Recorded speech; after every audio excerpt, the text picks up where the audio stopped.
Hello and welcome back to the channel. It's been a couple of years since I've been sort of making videos, but I thought it was about time to get back to it. This is the next project that I'm on with. It's a 2000 E39 M5. It's about 140,000 miles on the clock. It's carbon black and it's got an M Alcantara interior, which yeah, you don't see very often. There's very few cars with it. Originally the car was a Belgium imported car to the UK. It's right hand drive.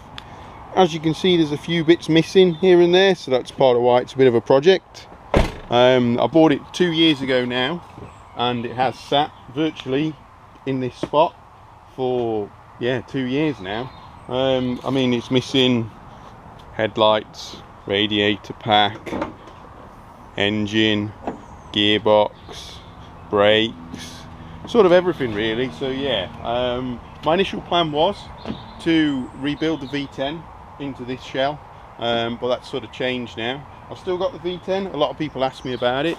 It is just over here.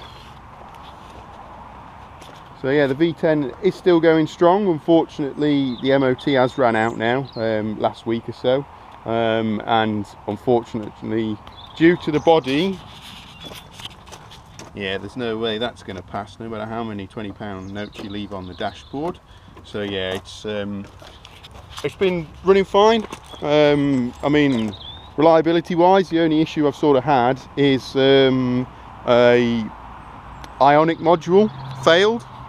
That was within the first week of getting it on the road, and ever since then just oil servicing, and it's been golden really. Yeah, I've used it as daily for, well, near on 3 years now, 3 to 4 years, and yeah, it's currently got some Strom STR2 wheels on there, I think they are, that I used to run through the winter, because the set of Style 65s that I used to run on this, ignore that one, don't look at that one just yet, are actually on here.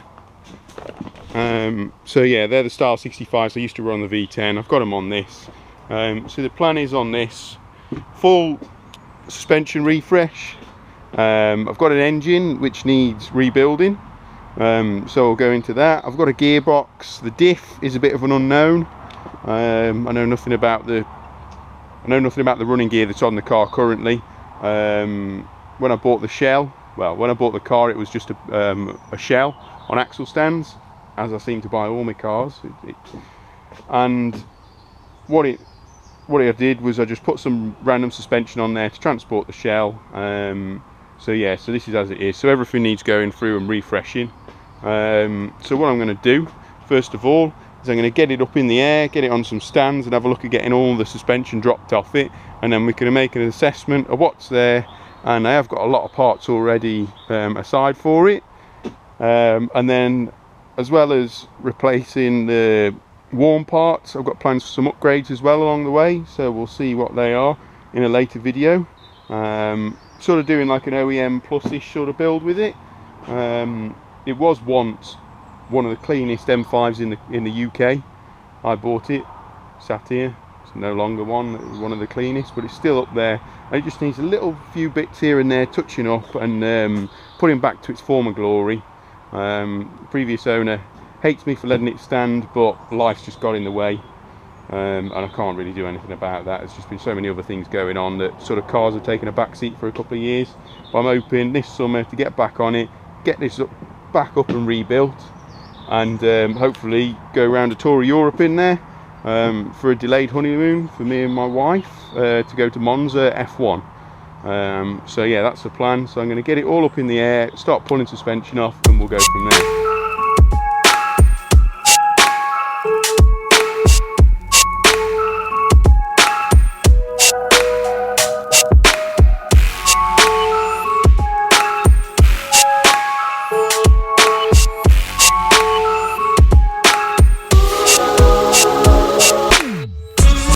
Okay, so I've got the car up in the air on stands now, as you saw. Pulled a couple of the under trays off underneath and the pork chop from this side. I'm going to pull off the brake ducts, as it's just easier to drop the subframe, save damaging them, and then I'll get the steering box disconnected and then look at lowering all the subframe. I'll get the wheels off, get them out of the way, and then we'll get cracking.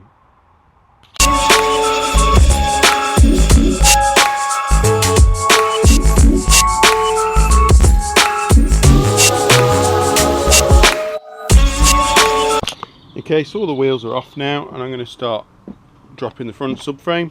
I've got the jack just taking the weight of it, and I'll pull the 3 bolts out, lower it down, and then I'll pull the strut tops out. They're not even tight anyway. So yeah, I'll get all that done now.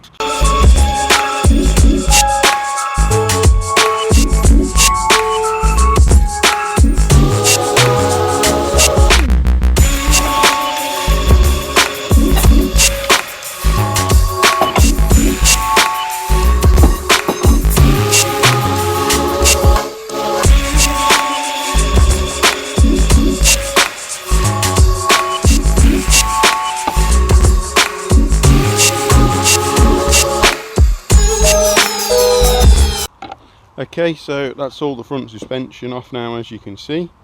That's all ready to strip down, and then I've managed to get a trolley under there, or just a little dolly with lots of wood. There's not very much holding the subframe in.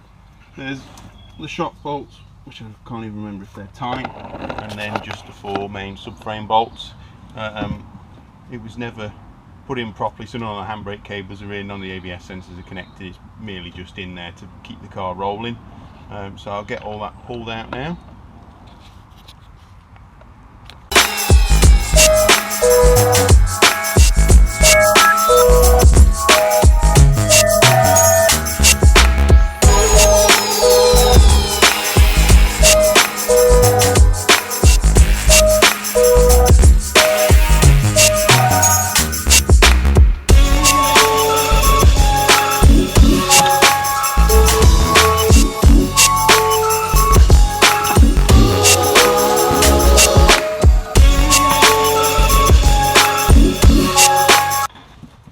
Okay, so that's the subframe down now. Now we've got shocks weren't bolted in at the top. Lift those out now.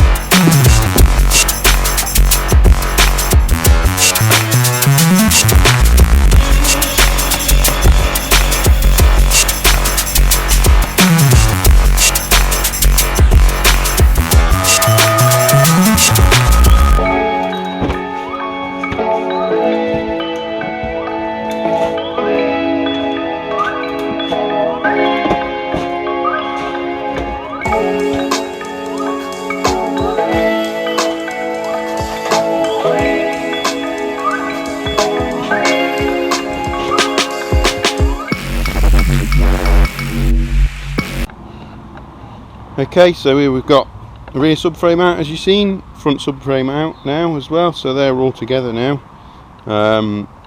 As usual, the pinion seal always leaks.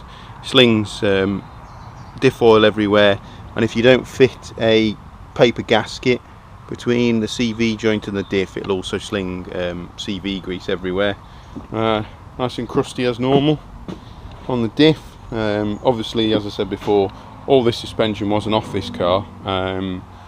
It used to have all fully rebuilt, polybushed, everything. It was mint underneath, and it's still really clean, even though the fact it's sat on a damp drive for, well, just on the gravel for about 2 years now.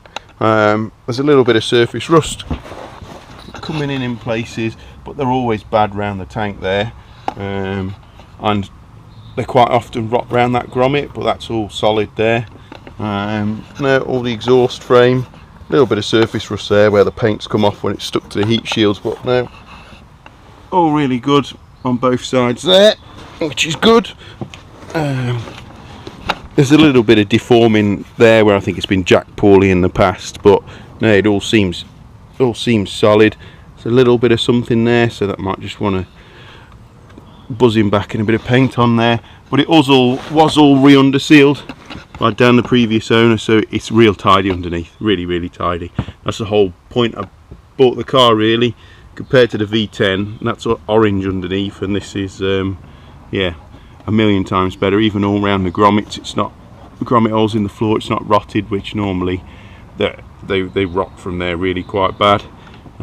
So yeah, overall really quite happy. I've not been under the car in 2 years. I didn't put that temporary suspension on, so yeah, I've never been under the car. I'm really quite pleased with how clean it is still underneath, despite it's sat for a couple of years, which is really good.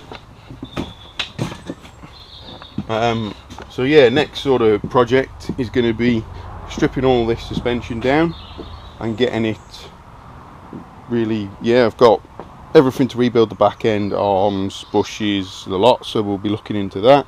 Same on the front end as well, and then there's going to be obviously the modifications to go along with the project as we go. So there's going to be a few bits on the suspension, brakes and such like that. So yeah, I'll probably end this video here.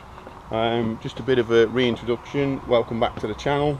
I'm going to try and do some regular updates on this project, and this is one in a line of projects. It's going to be mainly E39 based for now, just because that's what I've got an abundance of at the minute, but hopefully looking to do other builds on other BMWs in the future. I want to rename the channel, so jump in the comments section and drop some new names down there, what you think it should be. I've got an idea, but we'll see what everyone else comes up with first. So yeah, like, comment, subscribe on the video, and thanks for following the project.